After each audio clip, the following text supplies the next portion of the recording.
Hello, beautiful people. The weekend is here. You know, when I pop up on your screens on weekends like this, you know, it's about to get entertaining, informative, and educative. My name is Ekow Koomson, and you're welcome to the chat. You can find me on all social media platforms at PK_Koomson. Koomson spelled with a double N. Today, we have a performance for you from one of Ghana's finest right now in the system. His name is, some of you will say Jubet, some will say Jubet. We get to know more about him later after his performance. And then also, you know, there's been a lot of back and forth between artists and promoters. Some are saying they are not going to drop their charges for promoters anymore because promoters do not respect them. Promoters say artists are charging too much. We want to explore what goes on with the charges when it comes to an artist and everything. Is it the songs that is produced? Is it their catalog? Is it the clout that they have that actually influences their prices as well? We'll be looking at that. And then finally, today on the chat, I have an interesting conversation with Andrew Adote, who has blazed the trail when it comes to theater and is actually exploring new avenues in screen. We have all this and more right here on the chat for you. Today is going to be very, very exciting, entertaining, and informative. So make sure you stay glued to your seat, stick and stay, because today I have so much for you right here on the chat. You can join the conversation on our WhatsApp number 0204-447-033. I'll be glad to read a message from you. So make sure you drop a message. If you love Jubet's performance, make sure you drop a message and I'll make sure he gets to know how you feel about his performance. Ladies and gentlemen, without further ado, let us go straight to the performance from Jubet as he gives us a lot of his songs from his EP that'll be coming very soon. Enjoy it. We'll be right back.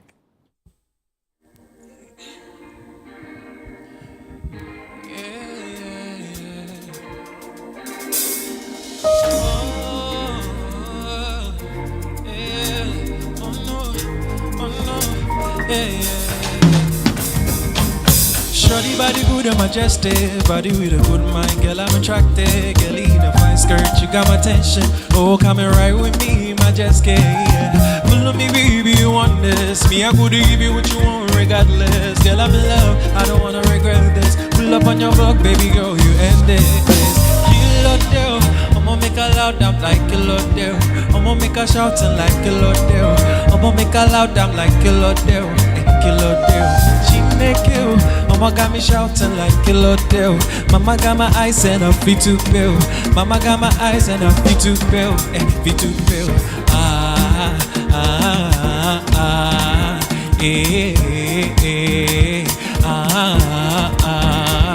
Oh my God.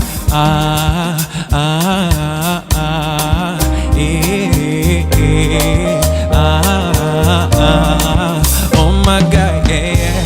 Can I have a minute? Baby girl, I feel the vibe, it's in your eyes, I can't deny. You really got me singing. Holy Father, I'm in love, I put it all in a song. I'm trading up for the night, yeah. Your love in the maker high, yeah. Feeling you day and night, yeah. Why don't you hold me tight, Kilo Del? I'ma make her loud, I'm like Kilo Del. I'ma make her shouting like Kilo Del.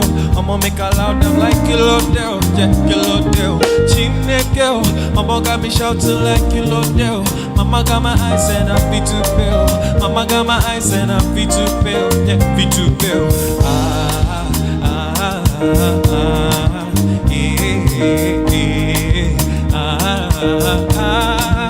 Oh my God.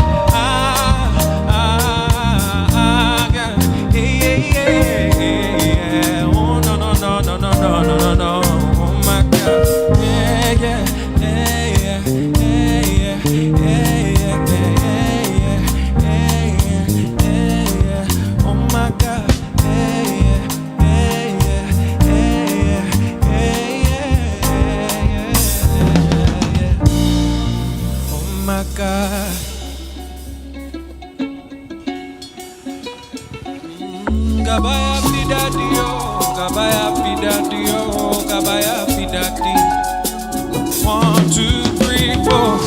Gosh, Lord, have you teasing? No, so me, so it's with me like your love. Rewind them for me, shake it like jelly. Modena, you can keep me on lock. Sikana my peace, if you come be Odogu, I bless you. Yeah, but you wanna dream today, be today, I will bless you. Calling me fast, Mr. Finesse, nothing good is stress you. Yeah, but you wanna dream today, be today. Gabaya Fidadio, Gabaya Fidadio.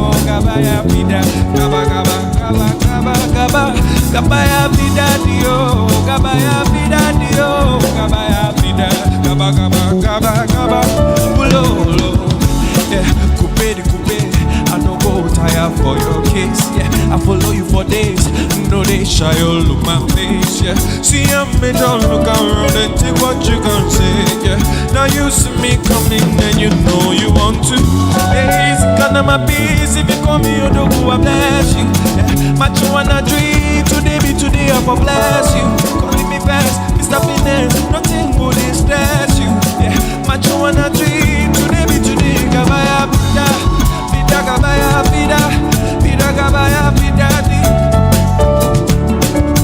gabaya vida, vida gabaya vida di, oh, gabaya vida di, oh, no no no no no no, gabaya vida, vida, vida, vida gabaya vida di, oh oh oh, gabaya vida di, oh, gabaya vida di, oh, gabaya vida di, gaba gaba gaba gaba, oh, no, y'all know this one, it's called Rua. Yeah, yeah, yeah, yeah, yeah, yeah, yeah, oh no. For love, Kudoma, yeah, yeah, yeah, yeah. Sing it out, yeah, Surua, Natalu, Rua, Rua, Rua, Rua, oh no. Yeah, sing it out, yeah, Surua, Natalu, Gan Surua, Rua, Rua, Rua, oh no. For don't see me nobody in particular. For love, Kudoma, no go they want me my Adiza, hold up. My demeanor, for all of the money, my Gina, call out my party, na go diga me canina, no no, yeah. Show me your body, make I display all the money for your door, yeah. Monica, Monica, make I know the money time for your door, yeah. Finally, as I don't read, because I'm a know the door, yeah. Monica, Monica, make I know the money time for your door. Yeah, say it out, yeah, Surua, Natalu, can Surua, Rua. Rua, Rua, oh no. Yeah, sing it out, Rua, Surua, Natalu, can Surua, Rua, Rua, Rua, oh no. Yeah, sing it out, Rua, Surua, Natalu, can Surua, Rua, Rua, Rua, oh no. Yeah, sing it out, Rua, Surua, Natalu, can Surua, Rua, Rua, Rua. Yeah, telling me things, yeah, she go there telling me things, yeah. She go there licking my brain, yeah. She go there licking my brain, yeah. Monica, take it easy on me. Make you no go kill me, person. It's your body, they do me something. Baby, I drop all my money, baby. Show me your body, make her display all the money for your dog, yeah. Monica, Monica, make her know the money type for your dog, yeah. Finally, as I don't reach, because I'm a know the door, yeah. Monica, Monica, make her know the money type for your dog. Yeah, sing it out, yeah, Surua, Natalu, Surua, Rua, Rua, Rua, oh no. Yeah, sing it out, yeah, Surua, Natalu, Surua, Rua, Rua, Rua, oh no. Yeah, sing it out, yeah, Surua, Natalu, Surua, Rua, Rua, Rua, oh no. Yeah, sing it out, yeah, Surua, Natalu, Surua, Rua. Rua, Rua, oh no.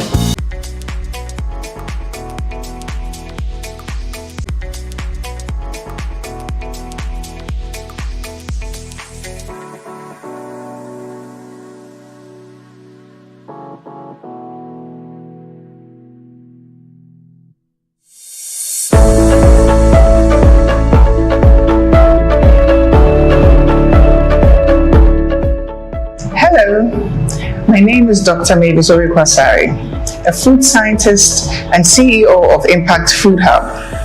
We are a leading food innovation and agribusiness development organization dedicated to bridging the gap between research and innovation with industry. In line with our commitment to build stronger entrepreneurs and smarter agribusinesses, Impact Food Hub proudly presents the Agribusiness Launchpad and Accelerator Program. This is a transformative 4-day learning experience designed to equip aspiring and existing agripreneurs with practical tools, expert mentorship, and hands-on exposure to grow and scale their food and agribusiness ventures.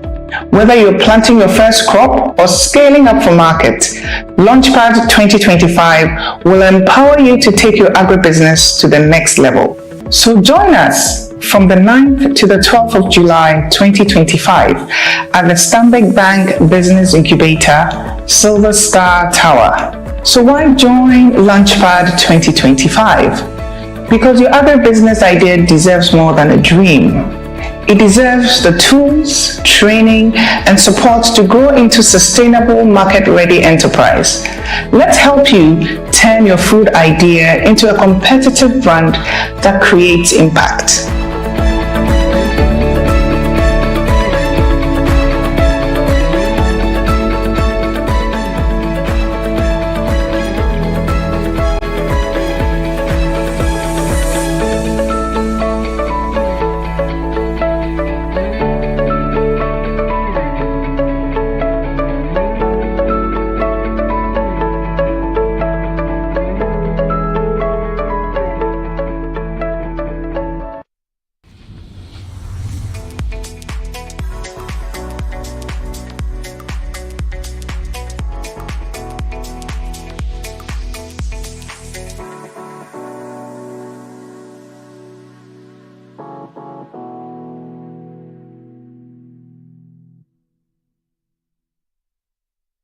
You're welcome back to the chat right here on Channel 1 TV with me, Ekow Koomson. You can find me on all social media platforms on TK_Koomson. Koomson spelled with a double N. If you enjoyed Jubet's performance, let me know on our WhatsApp number 0204 447 033. I'll be glad to read a message from you because it's very interesting to see him, on the mic with the band and everything, giving us good performances. He performed Kilode, he performed Rua, which is like everybody's favorite. And then I think Gabaya, right? Yeah, he did Gabaya as well. I know the songs. And these are all songs of his just released EP, From the Soil. Ladies and gentlemen, let's have a conversation or a chat with Jubet. How are you doing? Man, I'm doing great, by God's grace. Yeah. That's nice. Thank you, man. Is Jubet or Jubet? What's the right pronunciation, by the way? It's Jubet. Jubet? Yes, please, Jubet. Is it your real name or it's your stage name? It's my real name. My real name is Jubet Cheba4. You get it? Jubet Cheba4. Yeah. It's your Santini. Patron, yeah, Santini. Nothing about you shows that you're Santini. Yeah, I guess. I should see. It's okay. Yeah, but I'm an Ashanti. Yeah. You are Ashanti? Yes, please. Oh, so why didn't you say Lua rather than Rua? It's a Rua because my mom is from the north and my dad is from Sunyane, but I was born in Kumasi. So I'm just tapping into my mom's side because most of the times I've not really gotten the chance to. So I wanted to honor her name too as well, like from the north, and then honor my people from the north since I'm also part of them too as well. Yeah. Is mommy watching? Yeah, mommy should be watching. Mommy watches all my interviews. Shout out to mommy. Oh, nice, nice. Okay, so what's her name, by the way? Rosina Cheba4. Oh, yeah. Mrs. Rosina Cheba4. Special shout outs going out to you. It's good that you've given us one of Ghana's finest to actually bless us with good music as well. But where do you draw your inspiration from? Because what you're doing is pretty different from what everybody does. Because we have Afrobeats, we have Amapiano, we have the twins say Ghana Piano. Different names for it, right? Please. How would you name yours? Have we found a name for it yet? Yeah, I haven't found a name for it yet. I feel like it's also a version of Afrobeat because it's still like in the Afrobeat category. But yeah, I would definitely try to find a name. But I think people have started calling it Hausa Piano and stuff, which I'll leave them actually to do, because it's for the people. So whatever name they want to give it, they can. But I'll actually, see what I can come up with myself too as well. Wow. Yeah. What actually got you into this whole music space? Where did you school to start with? Yeah, so I schooled in St. John's Grammar School. That's in high school, and then I went to UDS.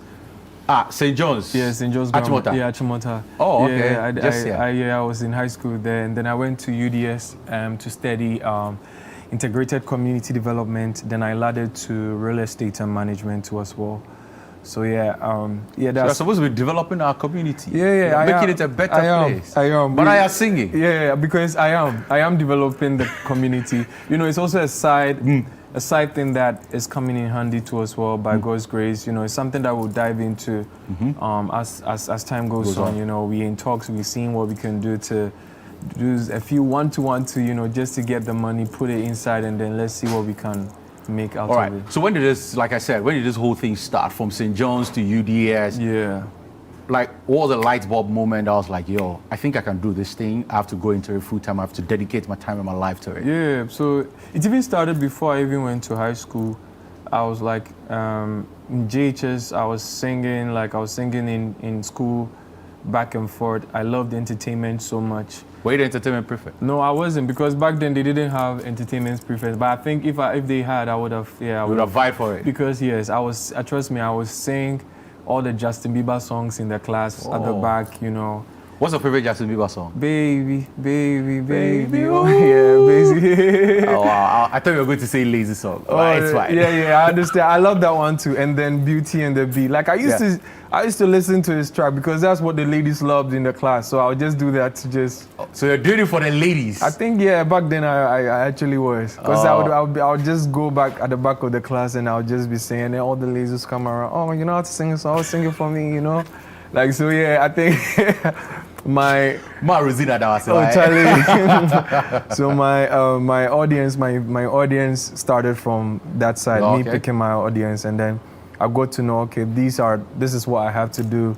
This is the music I have to put out. I want to be a musician. I want to be a superstar one day. I want to be a force that is moving music forward, and I want to have a voice in the world too as well. So from there, I took music serious. When I was in high school, I used to go for competitions, High School Got Talent. There were a few programs I used to have at gigs here and there. In all of this, did your parents know this what our son was doing in high school? So with High School Got Talent, they knew, but a few gigs I had to do to get money, they didn't.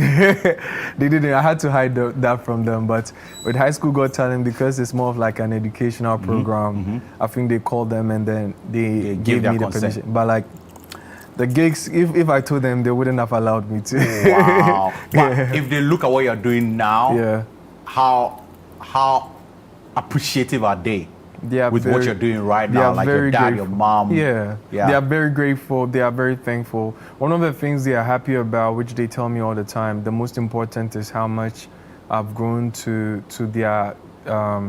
their teachings, like how much I've been able to be respectful to my team, elders, everybody. I don't really stress people that much. I'm a very calm person. I took that from my dad because he's also like that. When you're talking to him, he's always, even when you're younger than him, he always wants you to understand, and he's always straightforward. So these are some of the things that has helped me they are happy about it, because at the end of the day, I've had these things from the beginning. So yeah, I think they are happy.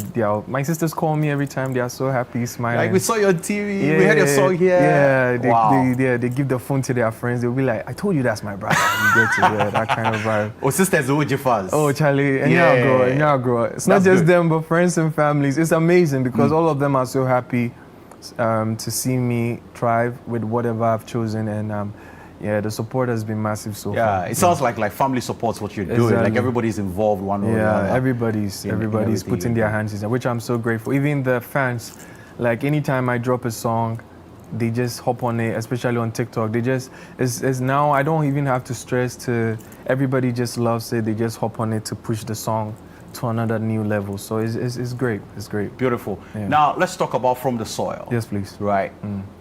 Tell me about the name for the album, because names for albums are very, very critical. Yes, please.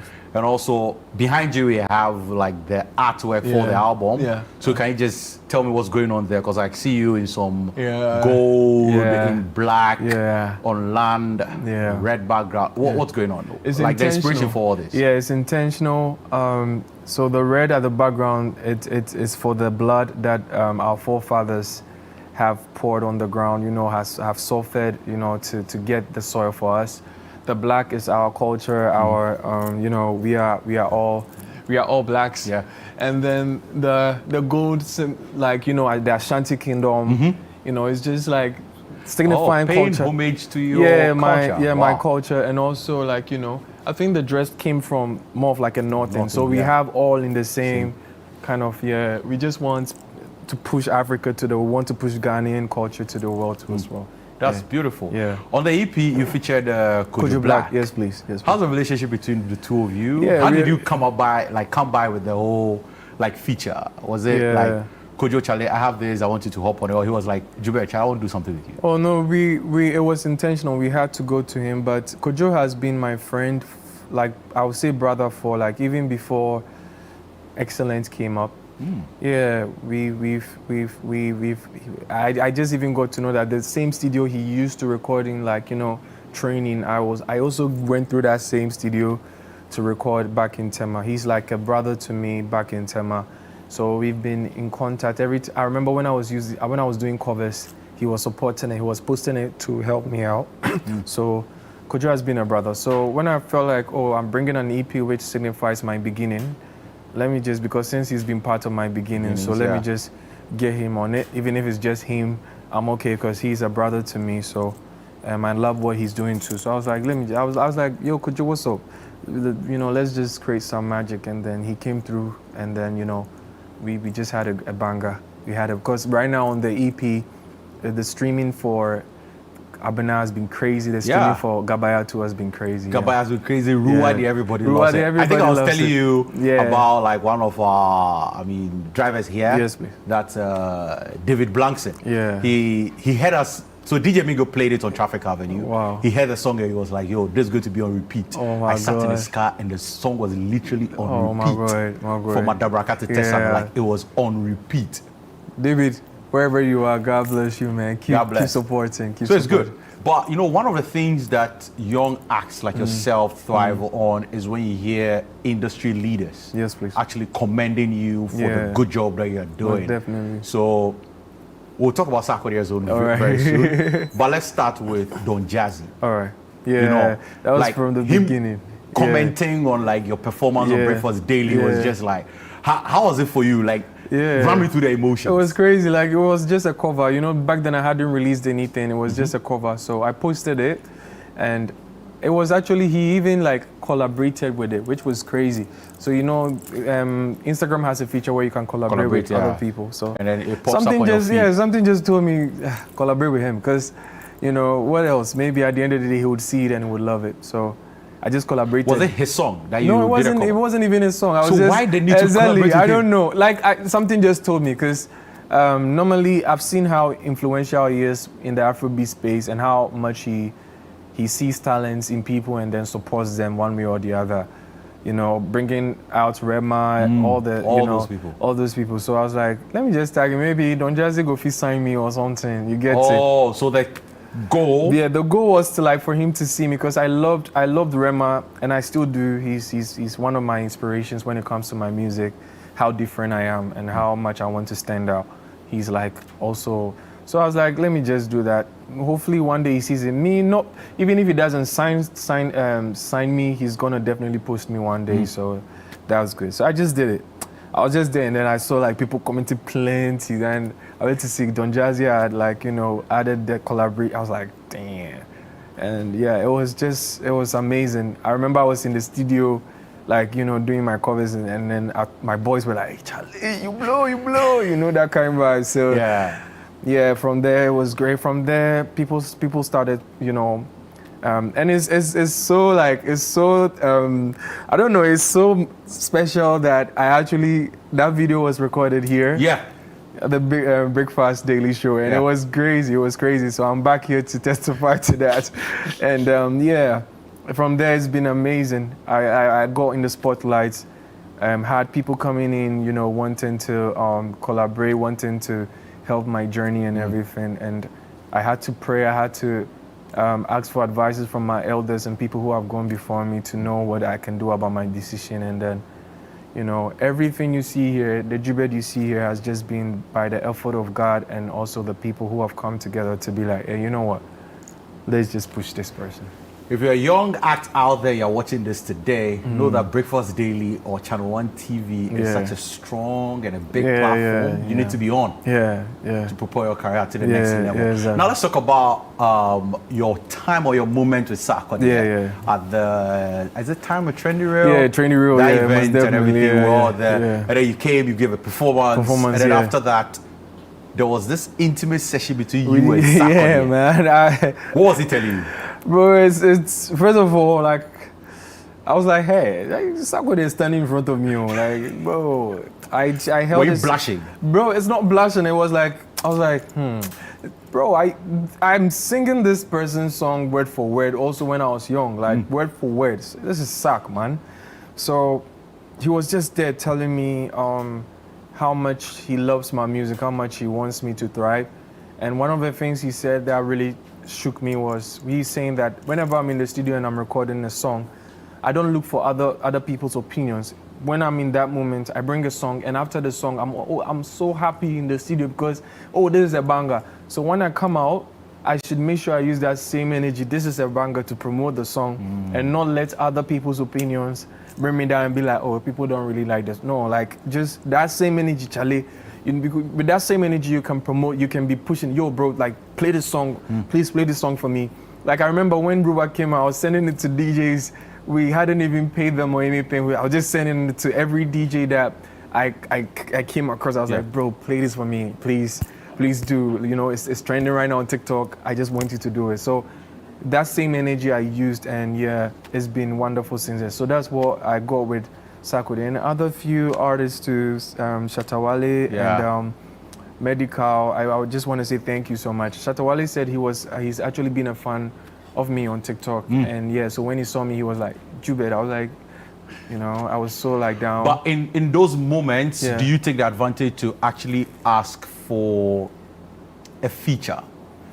It's a moment. I don't know, but it doesn't even come in mind like you want to have a feature, because in the moment you're like in awe, like you're like, wow, this is really happening to me. So even at that space, because I understand the fact that sometimes you can move to them for a feature, but I've gotten to also understand the music industry is not what we thought it was, where you can just move to any artist for a feature and they do it. How different is it? What you thought and what you see now? Yeah, because first of all, I thought like I could just test somebody and the person would just sing me a feature will work, but like you have to go through like a lot, you have to go through management, you have to go through label for them to clear the song for you and everything. So at that moment, I just had to celebrate what is happening. I just had to thank God, and the videos that for people to even put me on video to even post, that alone even got people to reach out like yo, like so that alone, it wasn't even a feature, but look at what just me meeting these big people have done for me. It's changed my whole entire trajectory and made sure that I'm in the spotlight now. And it's just that, like the little things that happens, you have to appreciate it and thank God for it. I know definitely a feature will come because I'm like, bro, I have these people's contact, and that's crazy. Crazy, because Jubet back then, bro, nobody, bro, like, I have some of these artists contact that I can test on the regular and be like, please, I need advice, please, can you tell me about this, can you talk to me about this? So that's how crazy it is. So definitely features are gonna come up, because when they see you thriving, everybody wants to be part of success. But now we have From the Soil, your first EP. Yes, please. Now, what does the future look like for Jubet? When are we going to get an album? Because once an EP drops, there should be the next one everybody's hungry for is an album. An album, because your fans they are never satisfied. Yeah, most definitely. Because even after this album, people are still telling me to drop something for them new. So I understand the everlasting hunger they have, but we have a lot in stock. We just want to finish this. We want to finish this year making a statement that Jubet is here to stay. So definitely this EP is going to do that for us. There's as many songs that we have on it that I would be promoting as time goes on. And also a few things that are going to, because few things come, like surprises come. So there's going to be few things that are going to also happen in this year. But definitely next year there's going to be an album. There's going to be a single too as well, probably maybe before the album comes. So we are praying to God. Everything is in the pipeline, and we'll make sure we make that bold statement that Ghana Ghana has to make in the Afrobeats world. Wow. We'll make sure we do that. Where can people follow you? I mean, anybody that wants to follow Jubet, listen to your songs, stream your songs, where can they find it? They can find me on socials as I am Jubet on all platforms. I am Jubet, IAMJUBED on all platforms everywhere. That's my name. You can even Google JUBED. You'll find me still there. Yeah. By God's grace, now we're on Google. That's how crazy it is. That's how crazy it is. So yeah, I thank God so much, and I'm humbled for the opportunity. Thank you very much, Jubet. Yeah, man. God bless you. God bless you. I'm going to ask you, Jubet, God bless you. So, all the brother, Oh, Charlie.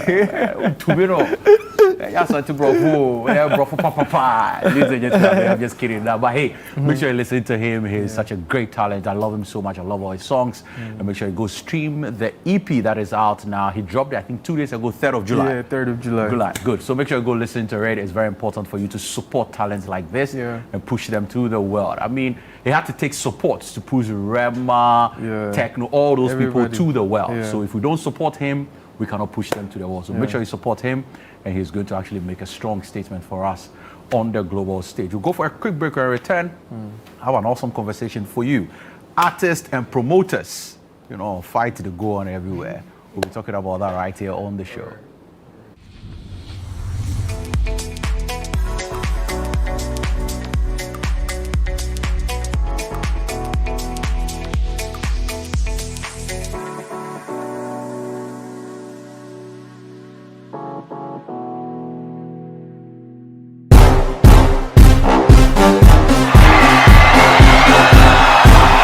When the stars come out, Ghana Weekend turns up the lights. From the hottest red carpet moments to the wildest after parties. And for all your celebrations, anniversaries, and unforgettable moments, if it's happening, we're there. First, fast, and fabulously. Your front row pass to Ghana's A-list lifestyle is just a click or a channel away. GhanaWeekend.com and Ghana Weekend TV, where fame meets the fans. Promote your next big event with us, because when you party with the stars, the whole nation of black stars should know. Visit GhanaWeekend.com, watch and subscribe to Ghana Weekend TV on YouTube. Stay connected with us across all platforms. Follow us on Instagram with the handle at GhanaWeekend.com, on X at Ghana Weekend, on TikTok Ghana Weekend, and on Facebook at Ghana Weekend. Join the Ghana Weekend family today. Ghana Weekend, all access, all glam, all yours. In a world filled with challenges, we all need guidance, hope, and a lifeline to anchor us. This is Lifeline, and I'm your host, Fred Crunchy Mensa. From social issues, relationship challenges, and family matters, Lifeline is here to inspire, uplift, and guide you on your journey. Where we give you support, where we hold your hand through the valley and through the thick and thins of life. Join Bishop Fred Crunchy Mensa. I welcome you especially to Lifeline. Every Tuesday and Thursday at 10 p.m. right here on Channel 1 TV. Let's walk this path together, strengthen our faith, our families, and our lives. Lifeline, because every soul deserves a guiding light. Tune in to Lifeline on Channel 1 TV and let's grow together.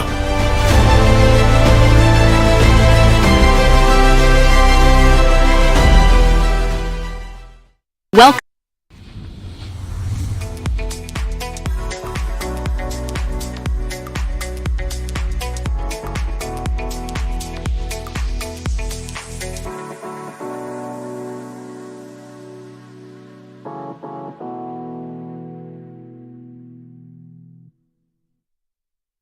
You're welcome back to the chat right here on Channel 1 TV with me, Ekow Koomson. You can find me on all social media platforms at PK_Koomson. Koomson spelled with a double N. The chat is a show where we talk about everything that's happening in the entertainment space. We inform, we educate, but we don't bash people. We are not here to set any agenda or anything.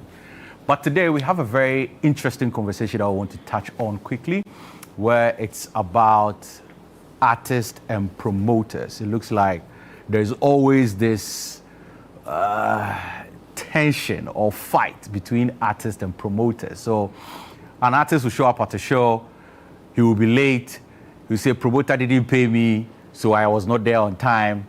Promoter will say, oh, I've sent him all the money and all of these things. Most promoters are also complaining that our Ghanaian acts are charging too much. How much is too much in our industry? Should there be a standard fee that should be charged so that if I'm doing something, I'm having an event, I know, oh, 20,000, they should be able to sort out an artist. But you call an artist, you say 80,000, 90,000. Then people are saying, but I just going to play a show for like 10 minutes, 20 minutes. All of this want to look at that, and we have a legendary producer in the show with us, and then also, somebody who has been in the music space for the longest time. He's a music head. Recently, I was with him at an event, and he decided he was not going to speak. Yes, ladies and gentlemen, I have 7 Xavier and JMJ with us. Boss. How are you doing? How's the weekend been? I'll start with you, JMJ. My weekend started off from Kumasi. You're coming from Kumasi? Yeah, I had an interview with one Hamanti. He flew me all over there to have almost 2-hour conversation on our industry. So I just landed in straight forward here. Wow. Wow. 7, how's it been for you? Oh, it's all right. It's all right. Nothing special. Nothing special. But is that what I said recently? I was with you, you were smiling. No, because because whenever we are together, they want me to talk. So no, I don't always talk. I talk sometimes. You talk sometimes, you don't talk always. Not always. Anyway, what do you make of this whole,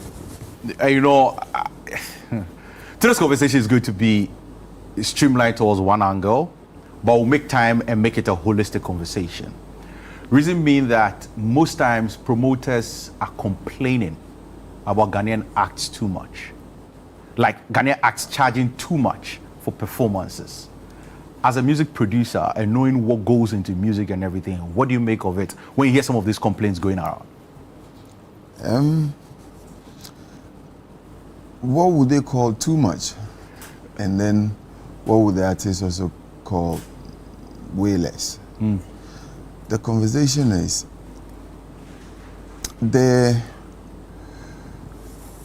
it's a business. I mean, before a promoter decides, I've never been a promoter before, okay. But before a promoter decides to envisage an event, he definitely knows there's a need for the concept, or he has this beautiful concept. He believes that the concept will be able to sell. Now the next thing is which artist will be able to sell the narratives he wants to. It's not just the performance. Most times our focus always goes on just the artist being on the stage, but there's always a narrative behind every event. So once you're able to do that, the next thing you're looking at is you have a rough budget. If you are capable, you have the finances, fair enough. If you want to go out there to the corporate world to go and seek sponsorship for this event, partner people and all of that, you have at the back of your mind a rough estimate of what this whole event is going to cost you. Now, you have the luxury of having a list of A-list, B-list, all those artists.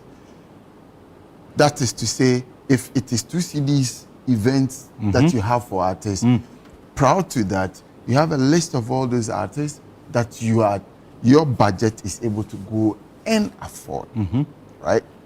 But if I found out that your budget is 1,000, and then you want a 3,000 artist, and then come and say they are charging too much, that part don't get to sit well with me. Did you do your homework very well? Because before even coming to say that, you and the artists have been having conversation, you know how much they are going to take you. You know how much you are pulling from resources and your sponsors and supporters and all of that. So if it's not going to work, you fall on your B-list artist or your C-list. I mean, nobody is putting a gun on your neck that I'll go and bring a circle there to an event when you know that you barely can afford it. And then when it goes bad, then you want to say that this same person, if he gets the likes of Davido on his stage, he would then turn the narrative that Ghanaian artists are not serious. You see how, you understand me? You understand me? So it's a broad conversation. I would have loved a promoter to sit here with us and tell us his side, their encounters, some of the difficulties they go through, so that for me as an artist manager, I could tell you that those difficulties you are complaining about is as a result of X, Y, Z. But right now, we are just going to be in their head, assume, share experiences of some of the bad experiences from both artists and then promoters. You understand? So it's a broad conversation. All right. Now, Seven, you have, hung around with most acts, right? An artist charging 50,000 Ghana cedis, 60,000 Ghana cedis, 70,000 Ghana cedis. To the ordinary Ghanaian, they will see this as too much. What would you say about the fairness of these prices? So let's say Sarkodie says, I'm not saying that's how much Sarkodie charges. I'm just assuming, and I'm just giving a guess. You want a Sarkodie on your stage. He tells you, give me 100,000 Ghana cedis before I come and perform. Do you know, I'm asking you, do you know actual performance fees these days? Do you have any idea how much they actually charge? There's no standard rate, so I'll not be able to put a standard rate to it. Let's say like an A-list-ish artist. Do you know how much they're charging now? A-list-ish? Because the prices you're mentioning, it's laughable. That's what I'm saying. I'm sad. Is it even low? It's way too low. Not just low, it's way too low. It means you're actually degrading them. It's nothing. $50,000, $5,000. Nobody's charging that. No artist is charging. I'm sure the guy who even walked out of here doesn't even charge that. That's nothing. Yeah, go ahead. No. So, hey. So then, are these prices fair, or are these charges fair to promoters, especially in Ghana, looking at the situation we find ourselves in? What is fair, really?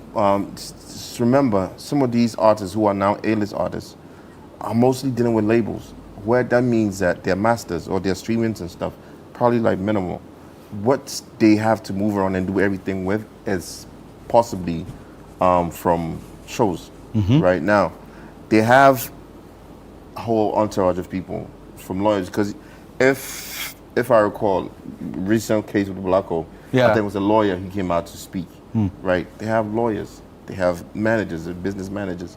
They have different people who they roll with. And I know for a fact Blacko shows are usually well curated. Like, they actually bring their own rig, their sets, just because they want the good sound, right? So we are talking about all of these things. And if you're not willing to pay if you're not willing, if you can afford to pay it, it's a business, like you said, then just go look for a B-list artist. But the pricing you mentioned is laughable. Nobody's charging that. No, that's 500 million old Ghana cedis I'm talking about. 500,000, yeah, that's cool. That's like 500,000. That's okay. 500,000. But wait, Coffee, let me ask you a question. Hey. I was outside and I heard the artist Leon performing with the band. So assume he's supposed to pay all those guys. I'm not grading them, but the first 3 top band, carpet band, their charges. If Samini is performing with any of those guys, how much they will take you for rehearsals before the final day. That's it. Then of course, you're kidding me. You're kidding me. You see, we sit here, and then because of internet, we're able to compare our created content with other top people, and then we feel very comfortable to rate our guys with all kinds of awful rating. They are not good. They are this, blah blah blah. But we assume that we don't realize that it is money. See, there is supposed to be a carpet band here. Most of the time, top artists won't even come with, they won't play with the carpet band. They'll bring their own band because they understand them better. And to move a band for any event, there's a fixed price. Let's say you are flying an A-list band to Kumasi for Samini to perform. And I heard you say, it's some 2 minutes, 3 minutes. Yeah, because that's the sad part I don't want to hear if I get a mail or a call. Hours of practice. It's not even about the duration that matters to me. When I am dealing with an event organizer, I don't look at the duration because if you fly me to Kumasi, manyaba, say 10 hours or say 2 hours, mabedu. You get it. The real vibe is that the fact that when my artist climbed that stage and he's got to sing for just 30 seconds, the impact he leaves on the viewers and the attenders, and the revenue and the commercial value to you, the event, you don't even understand your business in the first place to even start up. Because if I have a Davido to headline my show and I look at the whole, the spectrum of a Davido following that I'm expecting at the event, and I can put a cost to each ticket, and then I look at the corporate worlds that will buy into the headline of a Davido and the brands that will come on.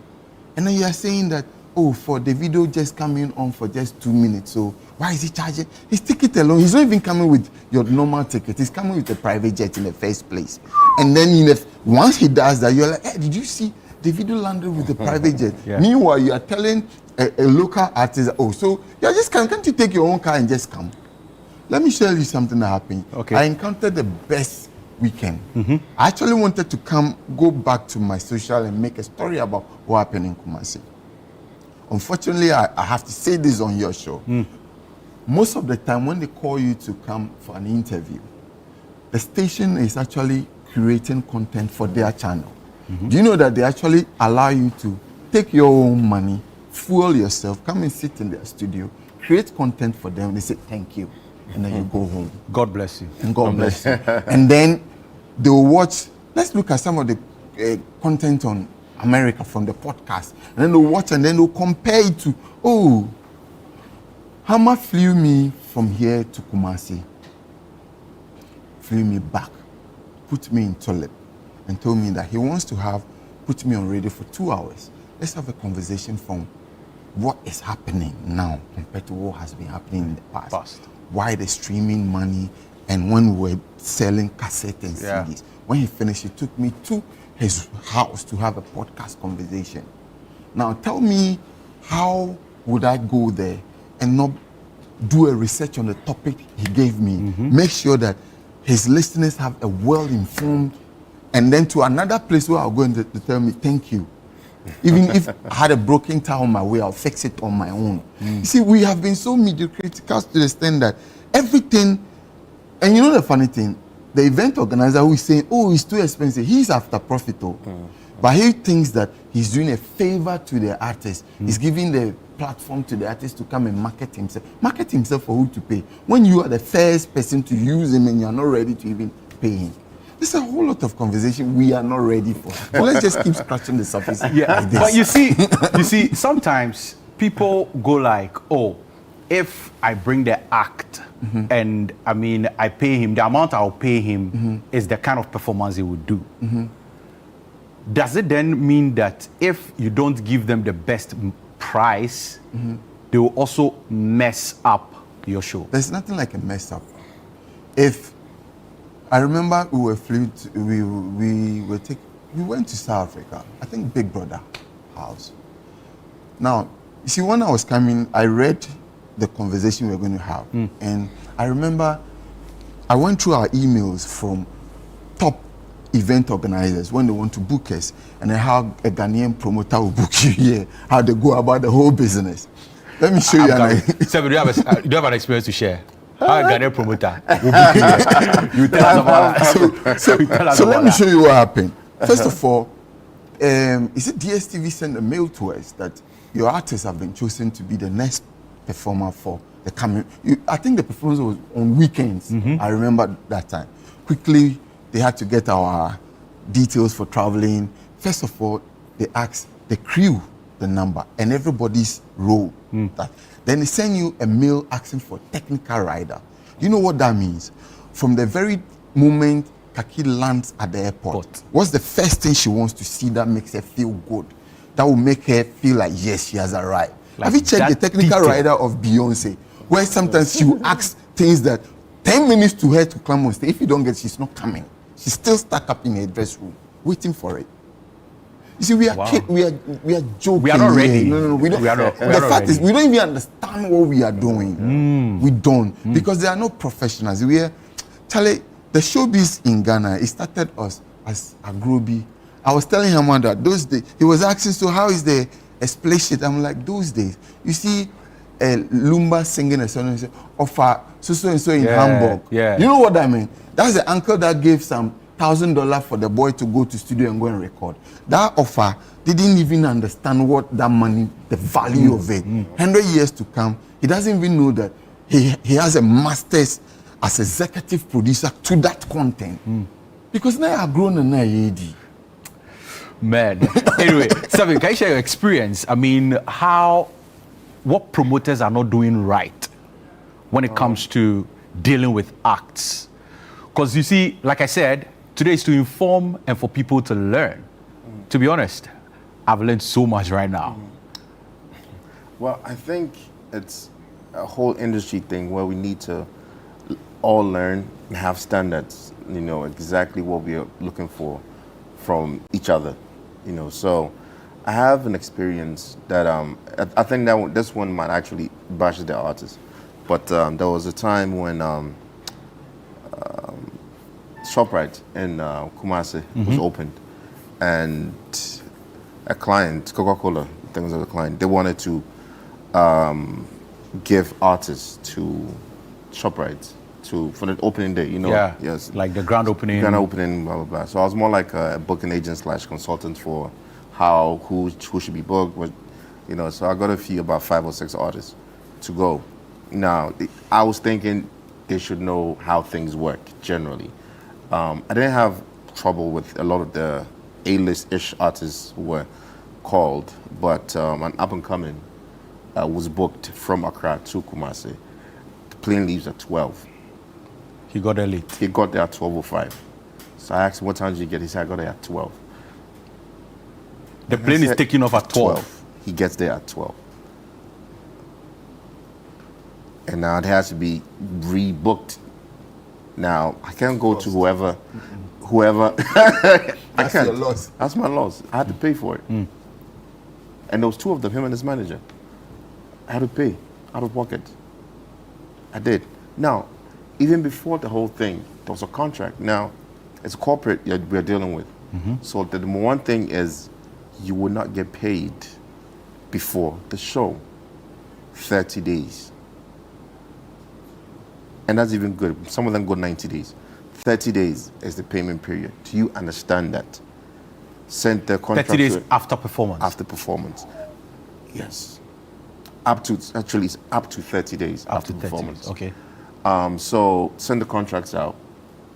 They all signed it and brought it back.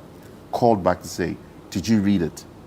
The payment is up to 30 days after the performance. Yeah, we okay. All of them. We get to the show and an act, a group. I was on one side and I hear commotion on the other side. They were beating a manager of one of the company who basically couldn't pay them. Why are you beating them? Because we want that money before we get on stage. You know, so I came in, tried to solve it. They agreed, okay, cool, we'll do the show. But after the show, we want to tackle you. We want to talk. No problem. So they did the show. It was done. Now, we did fly by 1 or 2 others from here, but the majority of them was from Kumasi. So there was no hotel booking. It was an event which was like 1 to like 4-ish. So there was no hotel booking for the artists. And they actually wanted more of Kumasi artists so that they wouldn't have to spend extra. The one who flew from here was actually paid for because, you know. No, it was a return flight. So it was a return flight that day. So you go perform and then come back. Go perform and then come back. Now, the people who fought the manager told me they wanted a hotel room. You were done with the performance at 3. 3 p.m. What do you want the hotel room for after the performance? 4. So is it the case that we do not set the expectations right from the onset? No, it's the case that they're not professional. And maybe don't have people who read stuff from the artist's point of view. But then there's definitely some artists who are professional. And in this case, I'll say, I know a few of the guys on Blacko's team, and I would want to assume they're professional. And whatever happened, there should have been a reason, But so far, I've heard their side or from the lawyer side, and I've heard something totally different from the promoter side. Yeah. So like he said, we probably need a promoter to be in here somewhere to actually, But it's always, I hope everything was recorded. Like conversations were recorded, contracts are still valid, or you can actually see the contract. Then we'll know who's at fault. I really hope it wasn't a word of mouth. Oh, Charlie coming before. Charlie, because we like doing that a lot.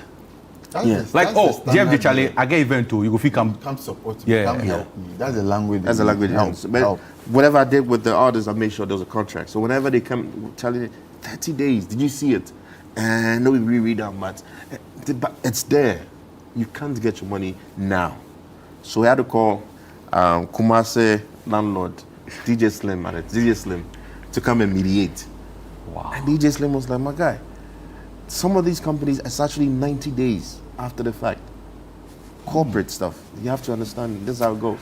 Wow, I really wish we had so much time to like delve deeper into this, but Kafu, if you're listening, I mean, you are watching. It's not like if you're listening, you're watching. We need to actually set this up again so we have an in-depth conversation, because I'm learning so much. But before we go, what are some of the things that we need to learn, especially as promoters? Because it looks like we are always complaining that we have the short end of the stick. So you've answered yourself. Learn. People need to become professionals. People need to start employing professionals. Yeah. The word help leads to mediocrity. The word help leads to not demanding standard and professionalism. Because I'm only helping. You understand? Yeah, I'll give whatever I can. Because not that's my it. best, whatever so I can. Until, imagine this studio have people who say, oh, they are not paying us, so me too, I came to help with the camera, and then his angles and his shots are terrible. How are you going to hold him responsible for? So you have to go for a professional cameraman who understands that if from the setting, if it is blue screen or whatever, what we have to do. But because there are no professionals in the industry to start off, people learned on the job. People were just led by passion. People just found themselves doing what they are doing. We are the only industry that now for help. Like, if you ask... Serving my paddy, so Charlie, make you be my manager. Last time I was telling a friend that most of the punditries I've seen so far, like if there's a health issue, they call a doctor. The reason why they call a doctor is because they know that whatever he's saying, he knows the implications outside of his profession. If a listener goes to go and buy a paracetamol and then because a listener heard the doctor saying that you can take this medicine.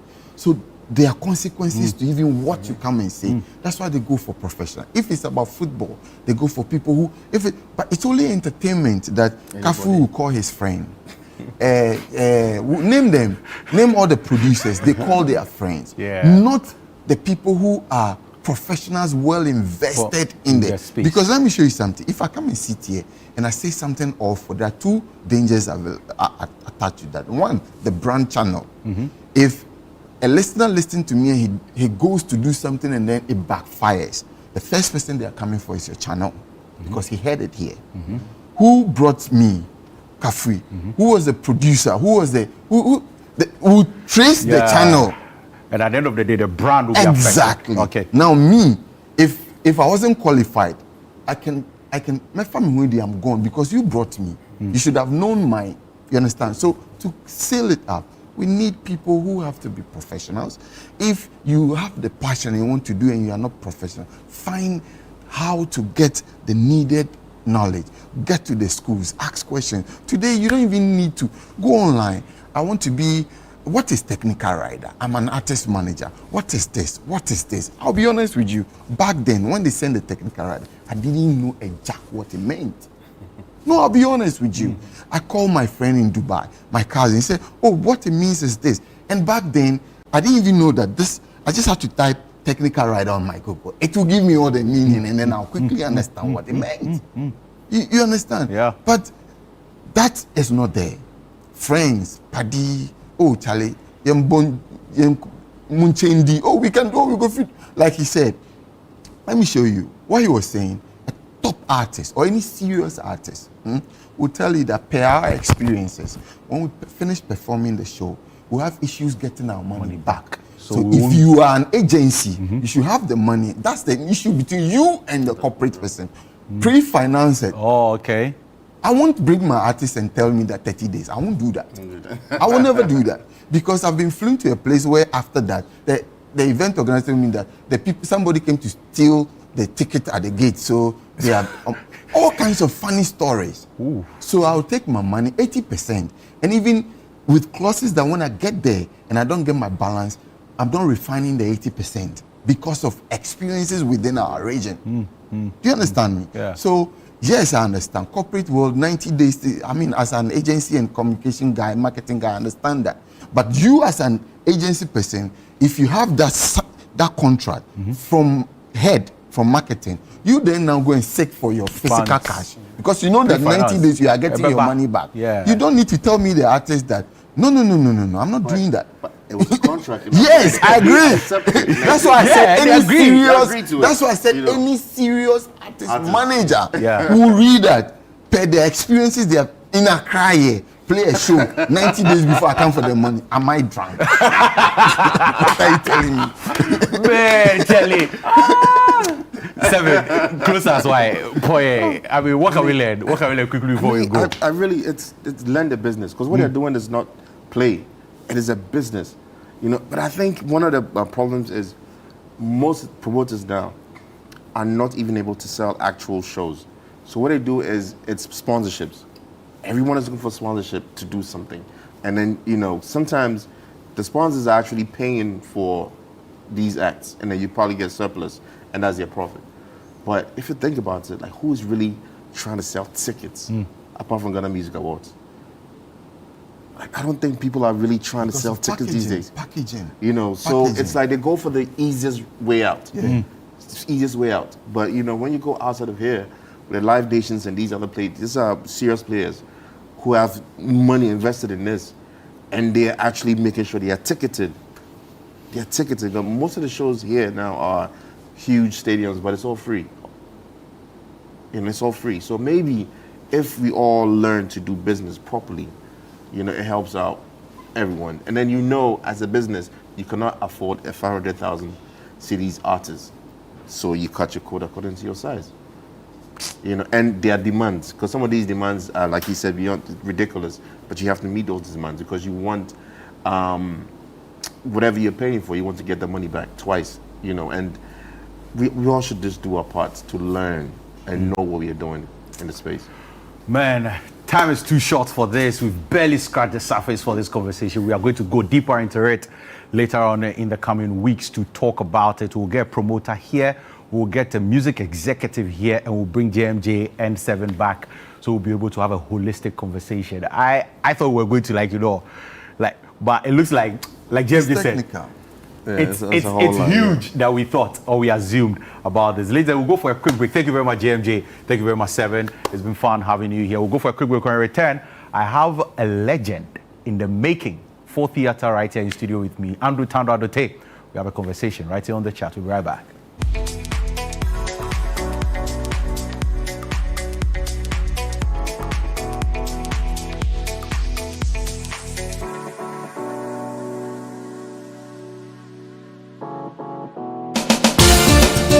Where politics meets power, where the tough questions are asked, welcome to Face to Face. Every Tuesday at 9 p.m., join Umaru Sanda Amadou as he takes you face to face with the key players shaping the future of our nation. I lost over $10 million at the trade fair. You had a fight with the management of trade fair? I don't have a fight with them. I just deplore the way they went about what they did. Let's talk about the chief prosecutor of the state at the time that you were being prosecuted, Godfrey Yeboah-Dame, the Attorney General. Yes. I think he was directed to jail us. By who? By the system. Boku has been a failure for your government, though. Can't be a failure. You have not solved it. No, you are not praising them, the previous government for solving Yendi, which was even a more difficult case. It's quite obvious that from these votes, the people felt that let's just let you go. So they were disappointed in us. You are essentially the worst government in the Fourth Republic. I don't know how you are doing that. If you based on the indicators. Yes, based on the number of people who refuse to come and vote for you. If that is your analysis, then why not? No filter, no boundaries, just the truth behind the headlines. Deep, bold, and unflinching. Face to Face with Umaru Sanda Amadou airs on Tuesdays at 9 p.m. only on Channel 1 TV, where politics gets real.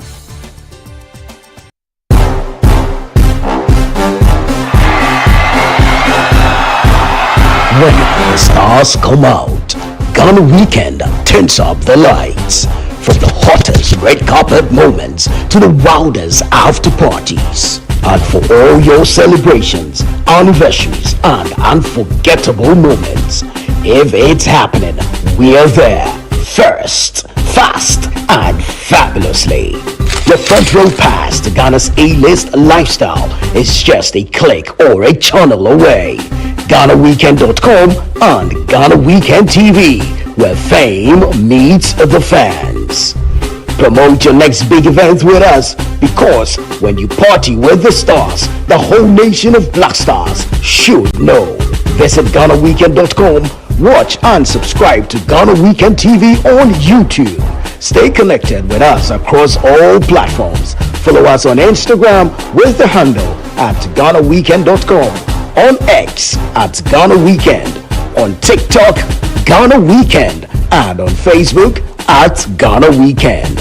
Join the Ghana Weekend family today. Ghana Weekend, all access, all glam, all yours.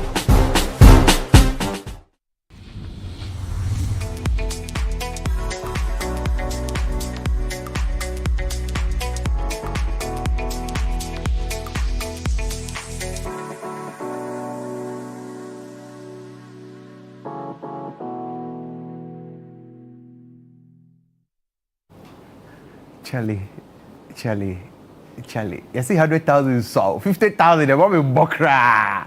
Hey! Wow, the amounts I'm hearing, ladies and gentlemen, it's just shocking. But hey, we have a very, very interesting conversation with Andrew Adote. Yes, sir. How are you doing, Andrew? I'm doing great. Man, it's a pleasure having you in studio, because you're somebody that we've enjoyed on screen or on stage. Let me put it that way. Let me be very specific. On stage for the longest time, and it's good to have you here. But let's start it off from here. How was growing up like for you? Like growing up, how was it for you? Growing up was a very interesting experience. We got to experience times of plenty, and we got to experience times of scarcity. I was the type of child that lived in his head most of the time. So always to yourself? Yes. So I would fashion toys out of paper, aluminium foil, whatever I could find, and create dolls, and that thing where boys do where they fight, the dolls fight each other. And yeah. So I didn't get too many toys, so I would make toys out of things around and play with them until they fell apart, and then I'd make new ones and things like that. So my childhood was filled with a lot of imagination, and I think that was the root, the beginnings of what I am doing now. Yeah. But then in high school, Daddy nearly took you off that tangent, but then you found your way back. Tell me about high school. Well, Where did school start? I went to Presec Legon. Okay. Yeah. So what the original plan was that I go there and do something related to the sciences, mathematics based and things like that. So, yeah, trying to be an obedient son, I took up agricultural science. But even during that course, I was doing drawing stuff for the art students, and I became more known for my artistic prowess than whatever I was doing, whatever course I was set up for. When you go to Presec right now, there's a mural on the I think the school library. there's a mural there. Like that somewhere I in the did. school. No, it's when you enter the school, you go just a few meters forward on the road to the side. There's this school. There's this forgot whether it was a school library or not, but there's a mural we did for the science lab. Yeah. Okay. For the science lab. So we did a mural that had all these. It was like an abstract art. I did it with my good friend Ofosu and a few other students from different, some art students and stuff. And we designed it, and then we painted it, and it's still there to this day. Wow. Yeah. So you did this as a student? I did as a student. So it means the art has always been part of you? It's always been part of me. So tell me about the light bulb moment when you were like, hey, I think I need to go into this full time, like be on stage. How did you even discover the acting bit of you? Okay, so there was an exchange program I went on to Malaysia. I spent about 6 months there. I don't know who I spoke to or who influenced me or who inspired me, but when I came back, I was overcome with this desire to pursue things that I thought I might be good at. So the first thing was I had been told that I have a nice voice and I should consider voiceovers. I think my big sister Blossom, I'm sure she's watching. Yeah. She is the first person I had make that suggestion. Hey, voice is nice, but in your voiceover. And I kept it at the back of my mind for years. But when I came back to Ghana, I thought, this thing my sister said, let me pursue it. She used to work at City FM. So. Oh, what's her name? Blossom. Oh, okay. She used to work at City. I don't know if I think it may have been before your time, but she was colleagues with Jessica. Oh, okay. And so I got to know Jessica through her, and we developed a rapport. So one day I just took car and went to City FM and went to see Jessica. I said, Jessica, they say I have a nice voice. I want to try this voiceover thing. Then she goes, oh, what a coincidence. I was supposed to do a job with Oscar Provençal, but he's out of town. So you can come on board and I'll read it with you. That was the first ever voiceover job I got. And when she paid me for it, I was like, hey! How much did you receive? 200 CDs or 80 CDs. I think it was 80 CDs. Then over time went to 100, 200 and stuff like that. So when I got them, I was like, hey, I just got paid for talking into a microphone. My goodness. And that was the beginning of that. And then she was gracious enough to give me referrals to some of the people she knew in the advertising industry. The next person she directed me to was a guy called Russell. He runs Incel Communications. So he said, go and see this guy. And when he asked you how much you charge for a voiceover, she paid me 80. And I think for the voiceover, she said, ask for 200. So I said, okay, I'll ask for 200. So I sit down, I'm meeting with Russell and goes, so how much you charge? I'm like, 200. You can't really help it but act it out. Yeah. I was like, because I was shaking, like I was afraid he would reject it. He goes like, okay, no problem. I was like, hey. Yeah. Okay. Then he goes, okay, so do you do storyboards? I said, I had no idea what storyboards were, but I knew that if it had anything to do with drawing, I could do it. Do it, yeah. So I said, yes, I can do storyboards. It's okay. So I'm working on something. Next time we meet, I'll give it to you. So I go home, I went to an internet cafe and started researching storyboards. What's a storyboard? How does it work? And I did all the research. Oh, this is simple. I can do it. And I also had pretty decent imagination. I could draw things. I could draw human figures from memory. So if you want me to draw you from the top, I could. From the side, I could. From the back and all that, I could do all that. Are you a visual artist? Yes, I am. So I knew, okay, this storyboard thing, okay, I figured it out. I can do it. So that began my relationship with Russell and Incel as far as storyboards and voiceovers are concerned. I just did one for them recently. You're still working together? I still do voiceovers for Incel. And the recent one I did that went viral was I did a Shell voiceover that a lot of people find. You see, over the years, they'd been hearing my voice. Yeah, but they don't know they didn't join the voice with the face. Yeah. So when I did it and it went viral, they're like, oh, so you are the one who's been doing this? I thought it was an AI. I thought it was. I said, yeah, it's me, And then, so when that happened, Russell also connected me with Ramesh of Apex Advertising. And that's how my name, and then came publicists, then came Origin 8, Ogilvy, and all these companies. But you started know, there's this thing that I'm sure is going to catch you by surprise, but we have a surprise for you. Which one of the old works you did. Really? Yeah. Let's enjoy that. Okay.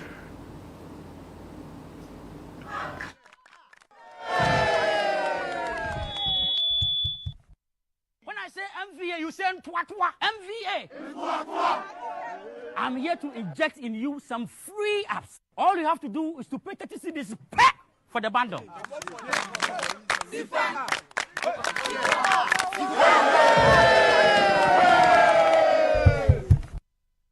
Access to social media is a right, not a privilege. I present to you Tigo Try. With Tigo Try, WhatsApp is free. Facebook is free. Twitter and email, just text START to 5060 and get free access. Oh boy. Share the Yeah, memories. one of the first, I think that was the second commercial, my second ever TV commercial. The first one was for Vodafone. Yeah. And that was, incidentally, that was the first time I met Jocelyn Dumas. Yeah, she Oh. was, and it was before this, so she had just started presenting, and she was gaining popularity as a TV presenter. The acting hadn't come in like that, so I met her, and she's just as down to earth now as she was then, because she's very chatty. You know, I'm a quiet guy, and she was very quiet. Yeah, very quiet, and she was very chatty and friendly. And I remember thinking, this woman is very friendly. She's trying to, you know. And I was pleasantly surprised that after all these years, when we worked together later on Honeymoon Hotel, she's just the same. She hasn't changed a bit. And I told her that I'm really glad she hasn't allowed, you know, the things that come with fame to, you know, change her. It's good you're mentioning Jocelyn Dumas because you have a few messages from, I mean, you recently did a recent production with her, Yeah. Honeymoon Hotel. We did Honeymoon Hotel, and it was very, very good. But let's enjoy these messages from Amake, Jocelyn Dumas, and a few others. Oh, cool. That you're on stage with. Sir? We'll be back to Kotoris. I am so sad because time is running out so fast. Oh, Charlie. But yeah, just enjoy that. Social media is a right, not a privilege. Okay, so what does it feel like working with Andrew? Andrew is an actor. I mean, he is, I'm yet to meet someone as passionate and devoted and dedicated as Andrew. I work closely with him. Obviously, he's playing Conker, and Lucy's character pines after him in the entire play. He's been so helpful. He's quite resourceful as well. I'm always happy to lend a helping hand, happy to direct you if he feels like you're not going the right way. Always encouraging, and Andrew absolutely loves what he does, and it shows. So yeah, I think I've worked with him as well on screen, but this is my first time on stage, and he made it so easy for me, I must say. So yeah, he's an all-around amazing guy, phenomenal actor, thespian, if you ask me. Sings, dances, and acts exceptionally well. So he's great. So we just finished with the very first showing for Honeymoon Hotel. And listen, I've been saying even during rehearsals that Andrew Tando, he was made for the stage. He's just fantastic. He's the soul and the heart of the play. Without Konka, I'm not even sure that we would achieve as much as we have achieved today. Look, kudos, man. I wish you a fantastic journey in your stage career.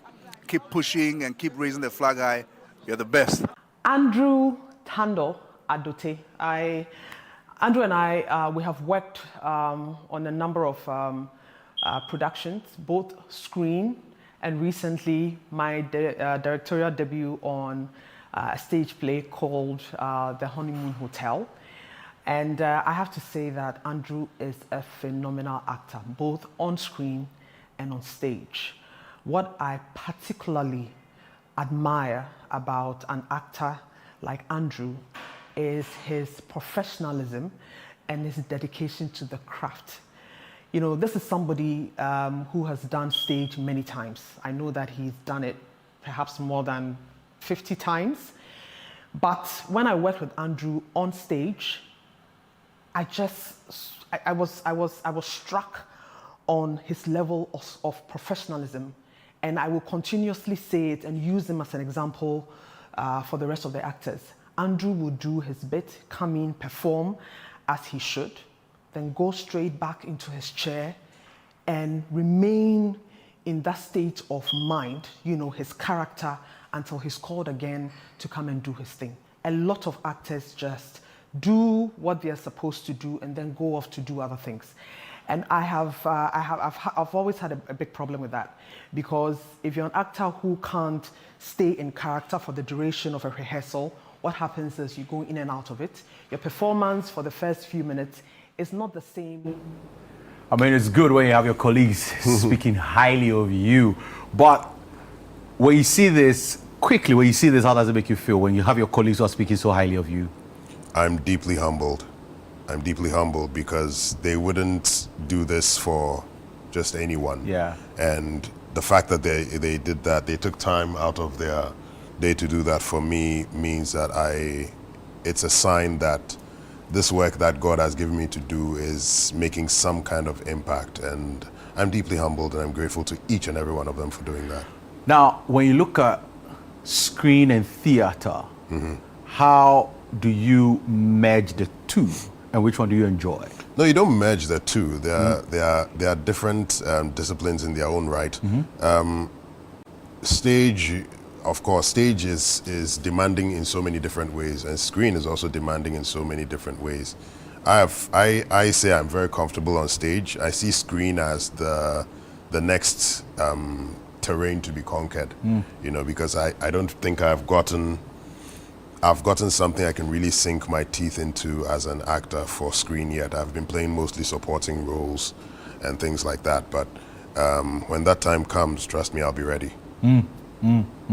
Now, tell me about a few of your first. I mean, I'm watching time and I'm just like, time is not my friend. Okay. But tell me about your few first. Let me pick my screen experience. There was this. I was invited to play a role in Nicola Matefio's An African City season 2, and I had this sex scene with Nana Mensah, who is a Ghanaian American actress, and it was one of the most harrowing experiences of my life. Because I entered the place, cameramen are moving around, lightsmen are moving, and she's standing there in her lingerie getting makeup done, and she's like, and I'm like, hey. So Nicole comes, hi Andrew, welcome, take off your clothes. I said, eh? He said, yeah, take off. So I take off my stuff, I'm in my boxers. He said, okay, Nicole, okay, Nana, sit on top of Andrew, and yes, do some movement. You know. So she sits on that, and you know, the camera, when you watch those scenes, it's like there's only the two of them there. Behind the camera, there's like 10 people, and they're all watching. And one is holding the lights, one is holding the mic, and so action, and then so how was the feeling? I had no idea what to do. So I'm like, should I hold it? No, I can't hold it. Maybe she'll get angry. Should I? Okay, so should I? And then I hear from the back, Andrew, can you make some noises? So I'm like, okay, cut. Then now we're gonna do a close up. And so when cut, then she's still on top of me, and she's like, then they're doing makeup, and I'm like, what a world. Yeah. Hi. Okay, now it's time for the close up, Andrew. So get ready. Hold her. Okay. Action. Wow. Man, after that, I was humbled, because you know, you think you watch the scenes and you're like, this thing, if I'm doing it, and you don't know that there are like 20 lights people and tech people at the back, and the last thing on your mind is anything, this is because you are thinking technical. Not Debbie, and I mean, you see, and Charlie, it was weird. Andrew, it was crazy. Thank you very much for being here. I'll look for another venue for us. Time flies. Time flies really fast. I'll look for another venue for us to have a lengthy conversation to delve deeper into what you do, how being on stage has impacted your life and how it has added to you and everything. Thank you very much. No problem. And guys, make sure you follow him on all social media platforms. Andrew Adote. Make sure you go follow him, because it's very, very important for you to support him. He's the next big thing in theater and actually on screen in our entertainment space. Amen. He's the next big thing. So let's make sure we support him as well. But guys, tomorrow I mean, at Spintex Shield Lounge, we'll be having retro vibes. So make sure you are there. I'll be there as well. We'll be having a good time. We are taking it back. So make sure you show up in your sunglasses. Shield Lounge, Spintex, close to Manet Junction. It's going to be a blast. Total Eclipse Edition. That's what we're having tomorrow. Special shout outs to you, Eso, and to the team that's, putting this together. I'll see you next week right here on The Chat. My name is Ekow Koomson, and it's been fun having you.